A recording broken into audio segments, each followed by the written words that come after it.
Hello everyone, I welcome you all to the Infinity Vision platform. Right now I'll be doing one such question that came in your JEE Main examination. This question came on 31st August 2021 in shift 2. So let us see this question first. Question says, it is a statement based question. So let us see the statement. What are the statement? Choose the incorrect statement. Out of these four statements, you need to find out which statement is correct or incorrect. You need to find out which statement is incorrect. Okay, so let us read out the first statement. It says the electric lines of force entering into a Gaussian surface provides a negative flux. This statement is true because whenever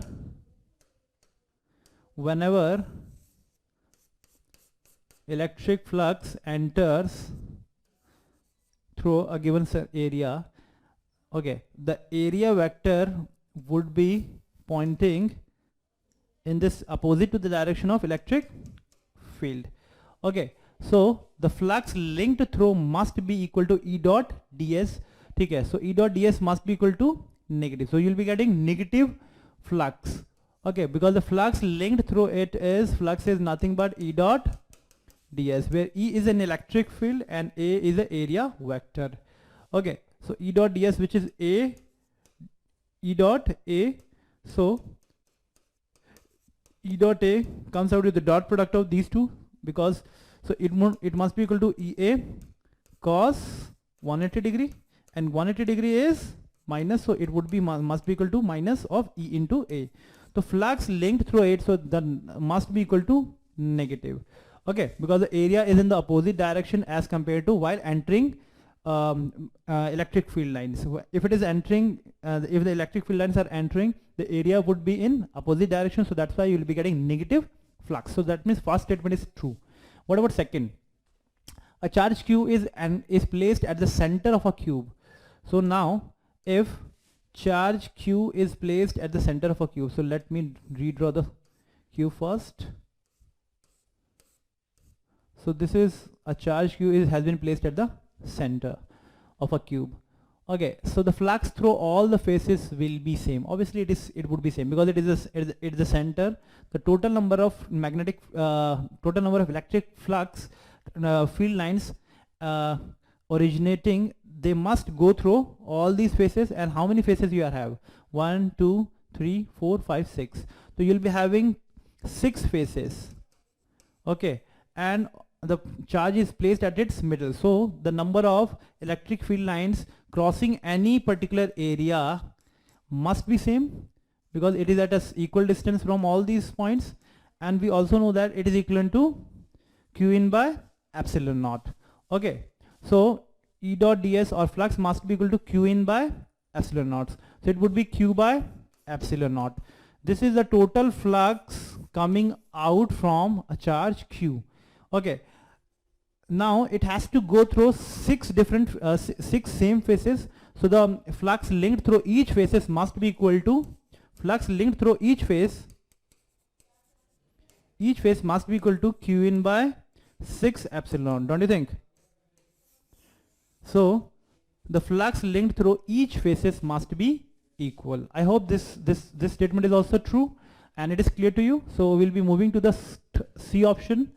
In a uniform electric field, net flux through a closed Gaussian surface containing no net charge is 0.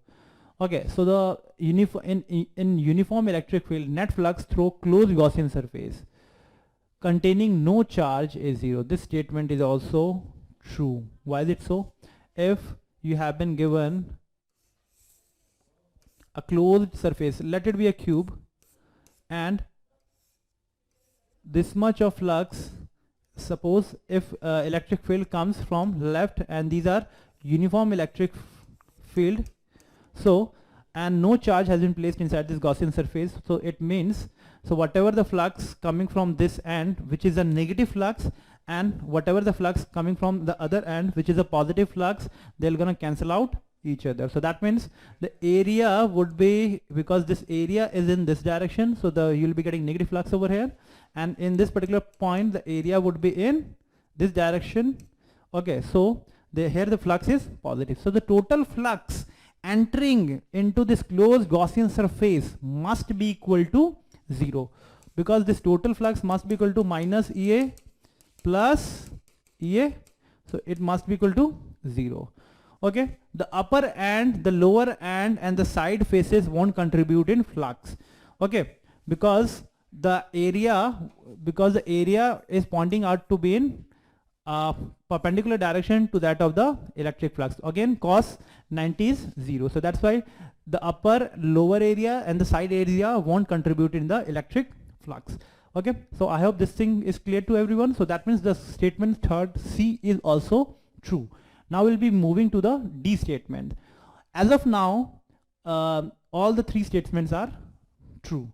So we'll be moving to the D statement. It says when electric field is parallel to the Gaussian surface, it provides a finite non-zero flux. Choose the, okay, it provides a finite non-zero flux.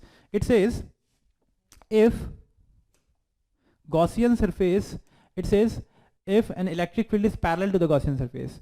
So you have been given this, let this be the Gaussian surface, and again electric field is in this direction only. So if it is parallel, so the area vector, area of this surface must be perpendicular to the electric field.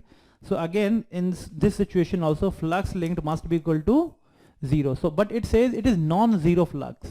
You will be getting non-zero flux, which is not possible because you won't be getting any flux linked through this area. So that means only D statement is incorrect, rest other statements are true. Okay, I hope this question is clear to everyone. Thank you.